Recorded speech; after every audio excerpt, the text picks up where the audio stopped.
Okay, I'm the last one, so I get to conclude, I suppose, and I feel like everyone's already said everything, so that leaves me almost nothing to say, so I just get to build on the shoulders of the giants before me, and I really do appreciate all the comments today and the diversity of thought. I'm mainly going to talk about behaviors and methodologies and culture, because I honestly think that that's the hardest thing to change. And I'm going to offer 3 challenges to the center.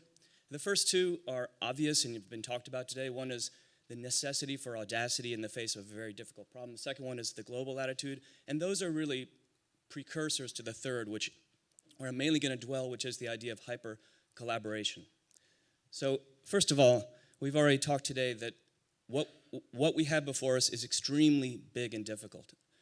The interface of nature and humanity, and here you have a picture of the climate march in New York City a few months ago, or whenever it was, a few weeks ago, as being one of the largest outpourings of people in the streets in a very long time in this country.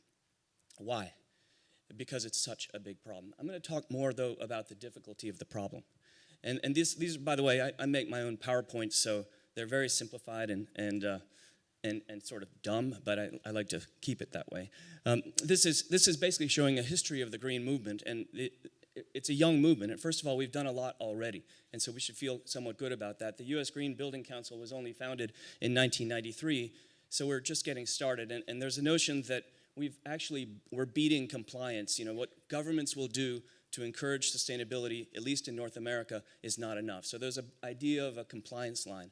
And we're already, in the last 10, 15 years, really sort of woken up, and our industry has done quite a bit. The problem is that it's not enough.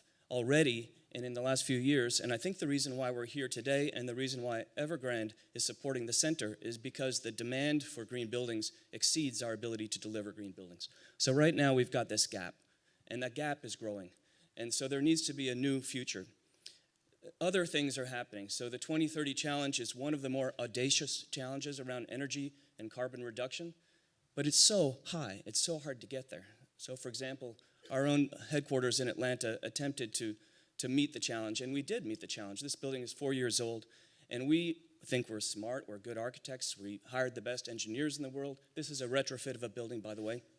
We did everything we could think of to make the building as green as possible, and we think it's a beautiful space. It's a completely non-toxic environment. It generates all of its own power. It does everything it can do, and yet it only reduces energy use by 68%.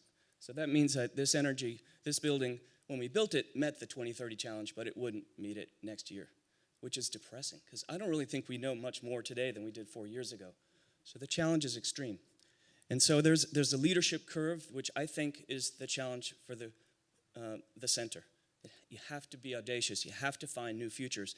And we really don't know what they are. And since I'm also the co-chair, by the way, of the capital campaign for the GSD, and full disclosure, I think the aspirations of the capital campaign, that this is no small project to relate directly to what you're doing here. There has to be an element of audacity. So that's one thought. The second one is obvious and it's been discussed today. It has to do with global response. And I'm just planting these 2 ideas to build up to the third one, which is that there's 2 conflicting ideas. There's the idea that the environment is one environment, one ecology, one climate. And so the only line that matters on this chart is the green one, which is global footprint, because we're all in it together. It doesn't matter as much that Singapore has managed to win, you know, the sort of the environmental race, or Sweden has, because everything else all adds up. But and this is mathematically beautiful, but terrifying that there's more and more of us. So the numbers are just wildly intimidating. What's interesting, though, is to think about the response. And Paul Hawken's book talks about a fundamentally different kind of behavioral response to a problem of this nature, that it is completely unifying us, and so we need a new behavior of how to come together. And this book, which if you haven't read it, read it.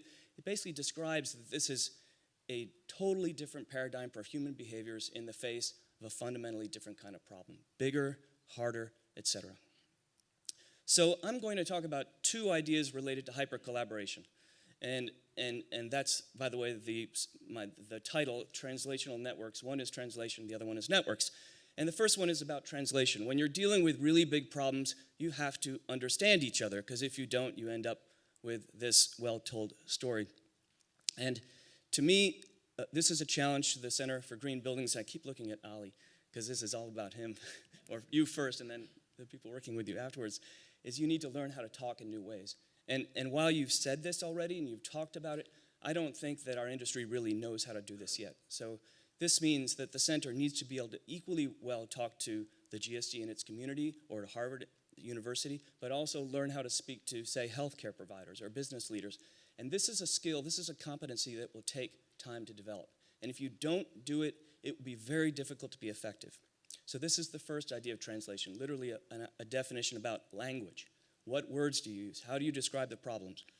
The second idea about translation is to steal a word from biomedical research, because they've been stealing, or the rest of the world has stolen the word architecture from us, and I think it's about time that we get something back. So, and we still sort of have a chip on our shoulder, but we're the architects. What are all those software architects doing anyway? So translational research in the biomedical world is simply that basic science translates into practical use, and this world, and at least our firm, has designed more translational research facilities around the world than just about anything else. That's because the biomedical world has realized they've got to accelerate basic science translation into use as rapidly as possible. And there are pedagogies and practices that do this.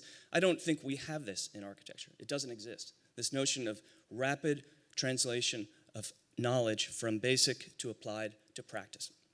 And similarly, I hope that this, more specifically, is a handshake, so that practice, and you said this, but again, we haven't really done it yet, which is that the knowledge can engage with practice, and that it's a two-way flow.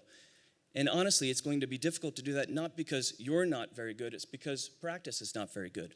We don't really know how to do research in design professions like, let's say, science does. And so we need to learn. The practice needs to be a good partner for you. So in a way, you will be educating us as you're growing your own center. And I challenge you to figure out how to do that. We're hard to change architects. So this is, in a sense, back to the campaign, the idea of grounding. And the idea that the translation will be a process of grounding research and not being remote. And just a couple of just quick examples from our practice around translation, just about how you see problems in different ways. Plenty of people have talked about daylighting today, but this hospital was designed almost entirely around light as the source of design and organizational efficiency. You end up with a building, but it really was studies like this that led to spaces like this, and it's new ways of seeing, and this is a very simplistic thing that I think we can all understand, that in this particular case, a light study led to this inverted indoor terrarium in the atrium of this space, and to actually calculate that it would actually work, that you could grow a tree in that space, and it does. It's a beautiful space. Another example, one of the greenest buildings we've done, the first living building we've ever designed in Vancouver, is to think about how that building and this building are the same building, that architects have to think in terms of systems.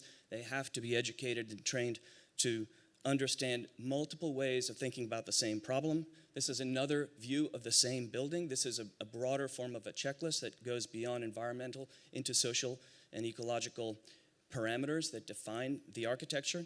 This is another view of the same building, and this particular building is 100% prefabricated, site assembled, and computationally designed, and there it is coming together to create a geometry that's driven not by form, but by the flow of water across the roof in a whole systems approach. So it's I'll breeze through this quickly, but it's a fundamentally different way of thinking about the building as a multiple layers of different views in the same problem, leading to an integrated result. The next idea after translation is the idea of networks and systems thinking. So unless we think about a holistic system, if the center thinks of itself as a center, and arguably the word center is limiting to begin with, it sort of suggests that it is at the center of something, as opposed to in the field that is a multiplicity. And basically, environmental problems are easier solved with systems thinking. You can't think like an ivory tower. And I think that one of the biggest challenges and biggest opportunities that you have right away is to master the Harvard ecosystem. And if you can do that, you will have done an amazing thing. And one of the beauties, and going back to Paul Hawkins' book, is the imperative of response is so powerful when it comes to environmental issues that this may be the one thing that actually brings Harvard together in this one Harvard idea. There are dialogues, there's a lot of interaction, but to truly have a collaborative platform across the university, if you can make that happen, that would be remarkable. And probably the green platform, the sustainability platform, is the thing that will most likely do that.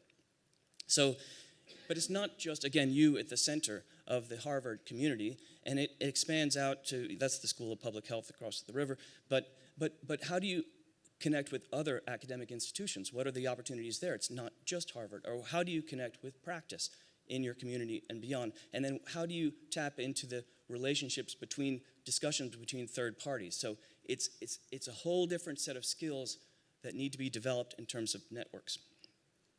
So lastly, I want to apply those just very briefly to mapping inquiry and specific questions that you should ask. And you've already defined 4 channels, and I just want to point out what can be some risks potentially for the center and some opportunities. First of all, this is a basic graph that I'll use for the rest of the presentation of sort of a spectrum of knowledge on the bottom and a spectrum of difficulty. Basically, the difference between common practice in the lower left and esoteric or advanced research in the upper right. And it would be easy for the center to say, we're going to focus on the upper right because those are the hard problems that we don't know about. This is the 5 basic buckets of sustainability that are part of LEAD. And I would argue that most of these are quite easy right now and relatively well understood. The one that is still quite difficult and not well understood is energy, and I think that was clear through most of the conversations today.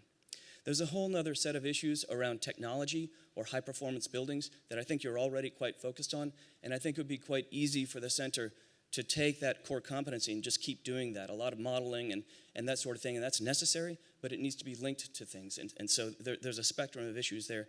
And then there's a whole other set of issues around social parameters or behavioral parameters that I think we just heard about in your talk from Mexico that are ultimately the next. I'm not going to talk about each of these, don't worry. And by the way, I like M&Ms as a candy, and I did these graphics, that's why it looks so ridiculous.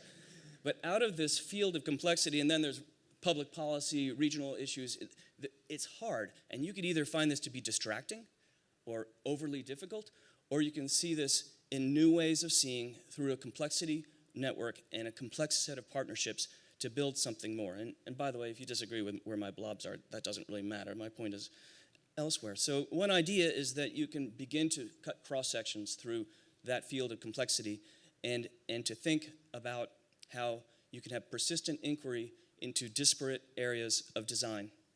Just for example, there's an easy spectrum of material research that I think we basically already know how to do green buildings in terms of material. There's sort of an easy dimension. But there's still a gap in terms of application of those to indoor environments, and so there's still work to be done there.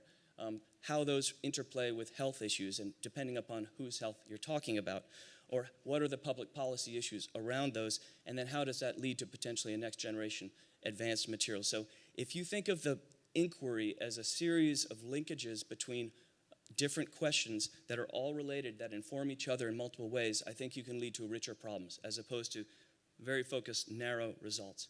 Another example relates to daylighting that we talked about earlier in multiple conversations, is how do you change building designs around typology and floor plates? How does that relate to urban density, daylight simulation, which you're already very good at, and then to high-performance facades and adaptive sensors? A lot of this, and instead of, say, just focusing on adaptive sensors and controls, how do these all sort of interrelate?